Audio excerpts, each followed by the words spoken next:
Hi there, Chris here.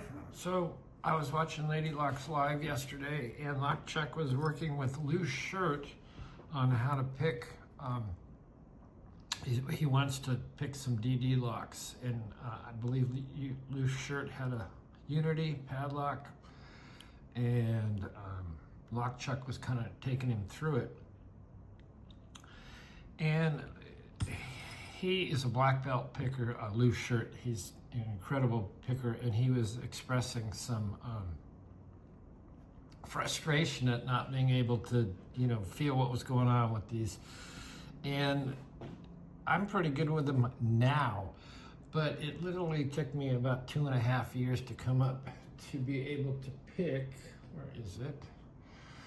I can't find my handbag lock. My target lock. Where is it? Where is it? Here it is. This is what I wanted to pick. And it took me about 2.5 years to get the feel so that I could actually pick this one. And you got to start with the easy ones, which is what I did. So we're going to go with this. Now, you can pick these with Sparrows. This is just a regular Sparrows pick. It's just been stripped of its paint and has the little lines colored in, which is amazing. And that is from Bandito, who actually generously sent me this pick. So, first thing about these Unity locks is they pick better if you don't pre-turn them. They're easier to pick. So we're not going to pre-turn it. But to set up your pick, you need this distance to here. The different DD locks are different. So you can see it's pretty deep in there. The way to figure it out is to take a turner and to get that offset. And it's hard to see in there, and focus and talk and all that. There we go. I'm going to put a little more light in there, hopefully. See that little ledge down in there? He said, you see that? It's a little lighter way down in there. So what you want to do is you want to turn that with a turner. Whoops. And you want to measure that. And you can do it with calipers, or you can do it with this. And I just do it with this. Didn't get it right. That's why this is can be so frustrating, and is so frustrating in the beginning. So I should have picked a better example for this, but you see I'm on that little ledge now, and I put a little line there. So how this is gonna be able to help me set this up, whatever offset you have, if you have a 3D printed one, whatever it is, you can loosen these and move this nose in and out. I have it set to whatever this one is. That's something that Lock Chuck had 3D printed, but you can see right there the distance from here to here is what we want. So we got it, now we have it set at the correct distance. So we're gonna not turn everything. I find that they pick easier that way. And we're gonna put our pick in. And we're gonna turn it, and you'll find that once you get it to stop there, you get it to turn. If it's too short, it'll just keep spinning. If it's too long, you pick up too many discs and you won't be able to pick it. You just want those, in this case, it's a spinner and the second disc. So what that means is we're tensioning off of this portion of the lock. And the first disc that we can pick is this deep one. So because we have not pre-turned everything, we're gonna turn clockwise. And see, you got that click? That's what you wanna feel. I felt a little audible click. I felt sometimes turn here as you progress through the lock. You get a turn on the tensioner, but see how it's loose, very free. So we're going to move to the next one. The next one, if we notice, that's a zero cut.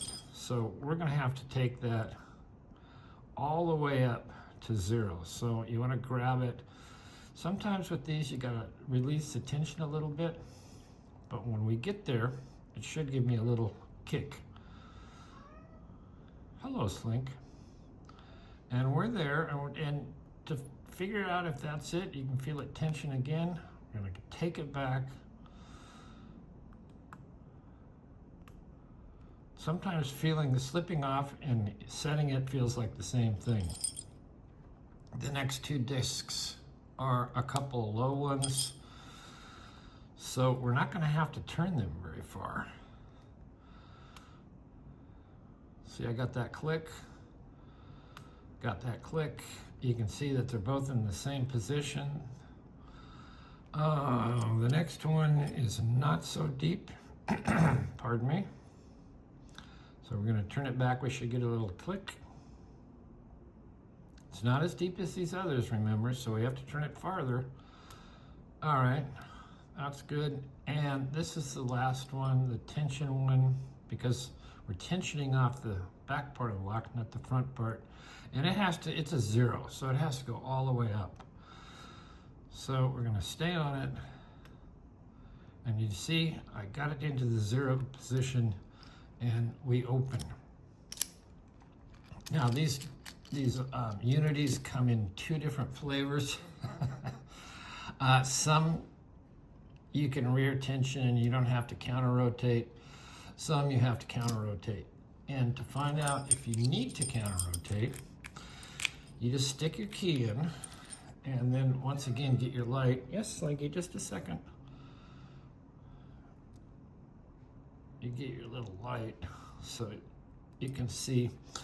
And if you look down in there, let's see, make sure you can see what I'm seeing.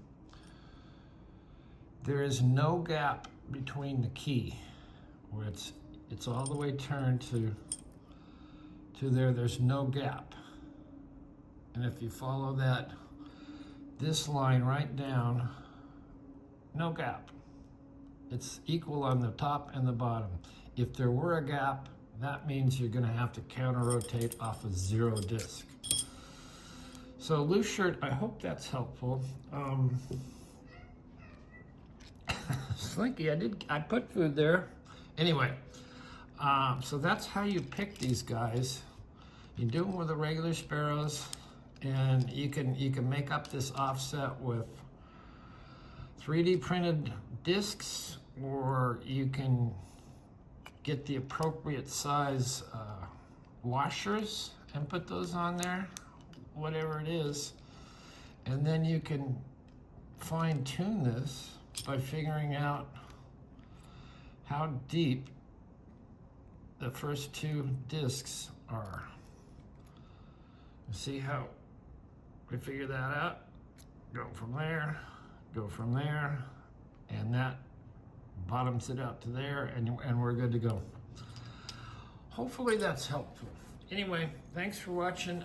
Do ask questions, leave a comment, and subscribe. I don't know if you want to. That's fine. We will see you next time.